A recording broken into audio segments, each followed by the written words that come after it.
Hey guys, I just wrote a song that combines my three passions: math, music, and romance. Awesome, let's hear it. Alright guys, but first we need to work out some technicalities. Wait, let me see the music.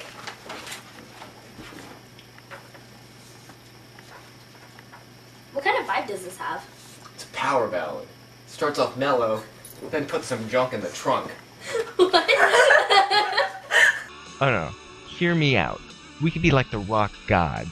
Journey, Bon Jovi, Guns N' Roses. We could be scoring top 10 hits every month using our mathematical music genius. I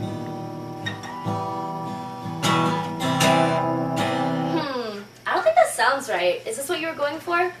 Wait, let's not use that. I was thinking something much bigger. Saxophones, trumpets, bagpipes. Well, that's not quite how I pictured it. You know, let's just scrape the bagpipes, but trumpets and saxophones, definitely maybe. If you want to use brass instruments, it's really important to calculate in the length and also the shape of the instrument because it changes like the pitch and frequency of it. So what kind of instrument should I use if I want to start off mellow and then get heavy like a Chevy? I only know roughly that has to do with conical and cylindrical, but if you give me a second, me and Judy can go look up like the technicalities of it, and I'll just meet you in the other room.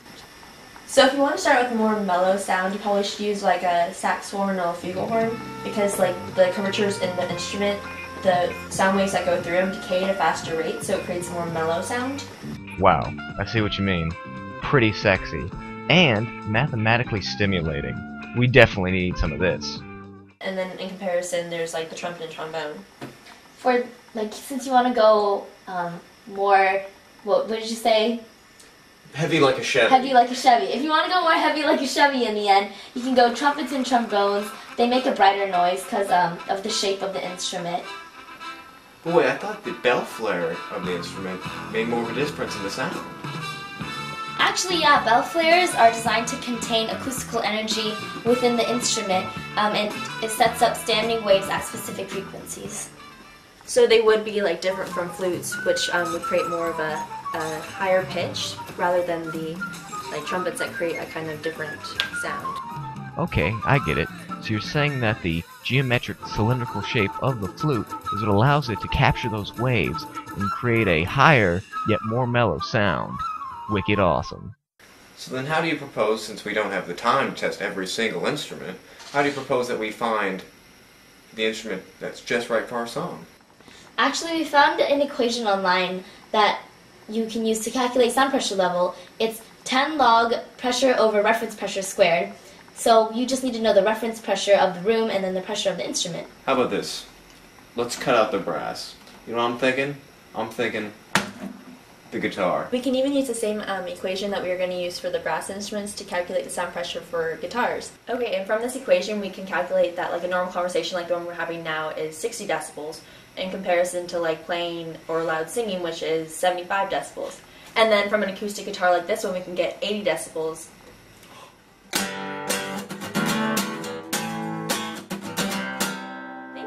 For your example. I try my best. So the sound pressure for an acoustic guitar is much less than amplified hard rock, which is 120 decibels.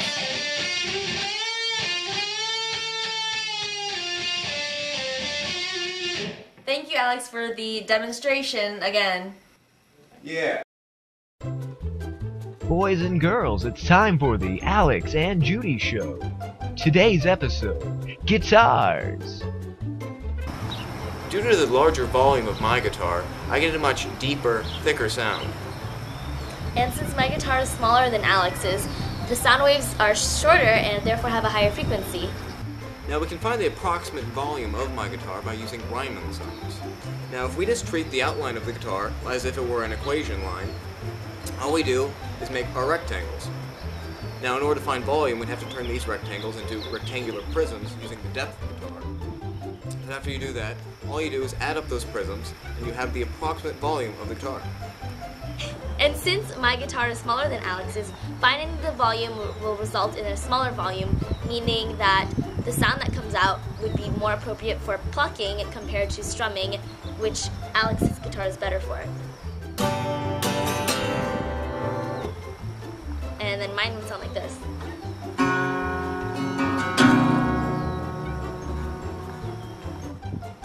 Judy, did you know that in medieval Spain, Spanish guitar strings were actually made out of sun-dried cat intestines? That's nasty. But it's true. Where did you find this out? Thanks for watching, and don't forget to tune in next week for the Alex and Judy Show. Time signatures are important for determining the rhythm and the tempo of a song. They are basically fractions. The denominator in a time signature tells the length of one beat in relation to a whole note. So x over 16 would mean each beat is worth 1/16th of a note. As the denominator increases, the length of a beat decreases. The number tells the numerator tells the number of beats in each individual bar. For instance, 5 over x means there are 5 beats in each bar. Okay. So then, what time signature would be most appropriate for a power ballad? Such music genres as jazz and progressive rock have more complicated type signatures. However, 4/4 is the most common of the top genres to me. Okay. What do you think about that, Kushan? Yeah. I concur. Hey, Kushan. I've been thinking a lot about this song. You know, what are my inspirations for it, you know? And yeah, it's ancient Greece. It's always been ancient Greece, you know what I mean? Like Daphne's and Little Caesars. Yeah. My inspirations. Especially that Pythagoras guy. Yeah, him and just a bunch of dudes sat around all day talking about life. That's when it was real. Math was their religion. They connected everything to math, because to them, math was the universe. And they liked to connect math especially to sound. Yeah. See, the Pythagoreans like to play this thing called the harp, you know? And they realized that every single string on the harp was representative of the golden ratio. Golden ratio being 1 to 1.6. They realized that they took one long string and they were to cut it right where it was 1 and right where it was 0.6. If they took that 1, moved it over, then they just had 2 strings, one being 1 note higher than the next. And if they kept doing this, they could form a perfect harp or a perfect octave. Yeah, but we don't have any of that golden ratio in music anymore, man. Actually, many composers have made beautiful pieces with the golden ratio. For example, Bela Bartok based his works on it. Also, Debussy used the golden ratio, so the sequence of keys is marked out by the intervals 34, 21, 13, and 8, and the main climax sits at the 5 position, 5 being the symbol for the golden ratio. Similarly, Chopin's works are formally based on the golden ratio, resulting in the biggest climax of both musical expression and technical difficulty after 2/3 of the piece. Yeah, I'm sorry. I don't speak Spanish.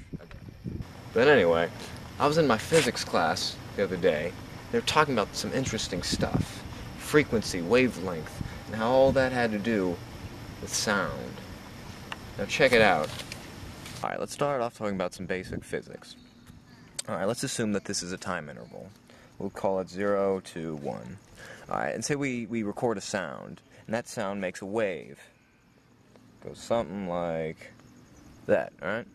Now, the frequency would be how many times that full cycle of that wave occurs, how many times it occurs over that interval. So let's count.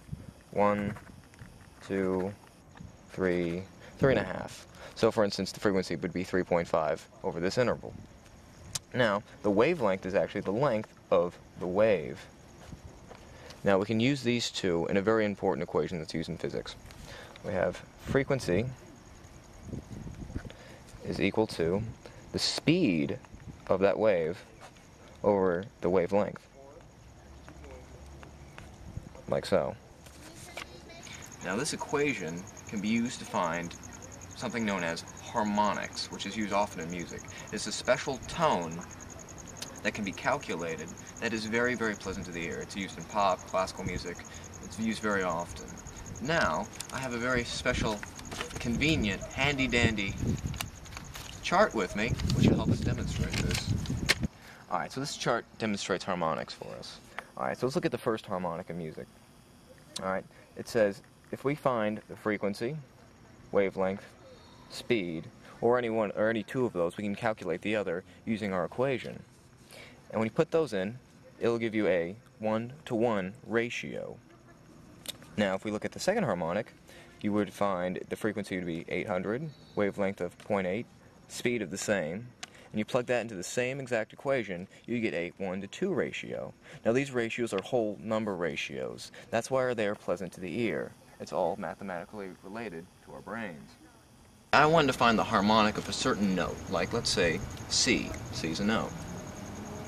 If I want to find that harmonic, all I'd have to do is find out what's the frequency, what's the speed, and what's the wavelength of that note, plug it into my equation, and I'd get a certain ratio.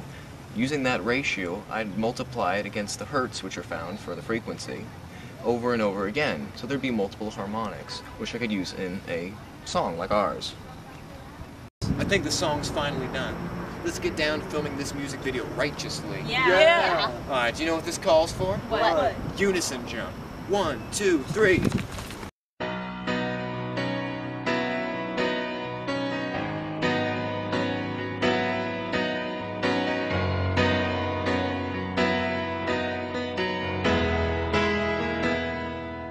Midterm day, I sit and start to pray.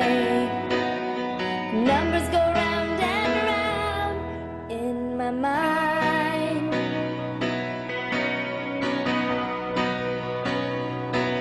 Restless days, got no sleep last night. Sending all my texts underneath the desk. They say the extra credit ain't no place to start your test. Right down the line, it's been you and me. The love of machine and man ain't always what it's supposed to be. Oh girl, you stand by me. I can pass this test totally.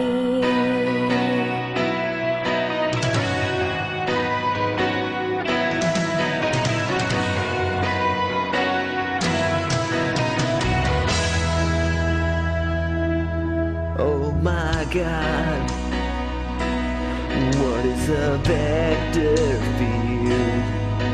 It wasn't in the homework, or was it?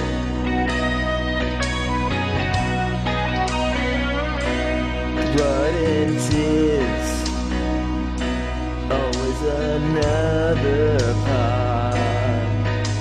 Wondering what this is, I'm lost without you. And focusing on this test ain't easy with this lens there. One side and cosine together makes one. I get the joy of calculating area with you. Oh girl, you stand by me as I turn in this test painfully.